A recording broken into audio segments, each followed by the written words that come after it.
যদি কখনো কোনো কষ্ট পান, এটা যে কোনো ভাবেই হতে পারে।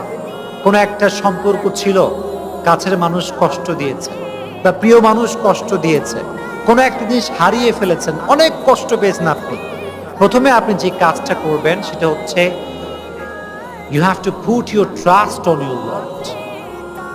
আল্লাহর উপরে ভরসা রাখতে হবে যে আমার লাইফে ভালো যা ঘটে, খারাপ যা ঘটে, এটা সব কিছুই ক্ষমতা একজনের হাতে। তিনি কে? তো যখন কষ্ট পেয়েছেন, ভালো করে বলছেন, আমার দিকে তাকান।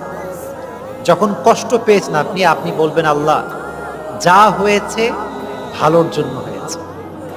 তুমি যা করেছো এটা ভালোর জন্যই করেছো। আমার তোমাকে নিয়ে কোনো অভিযোগ নাই।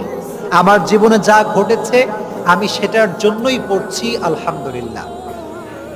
সকলে একবার পড়েন তো মন থেকে আলহামদুলিল্লাহ।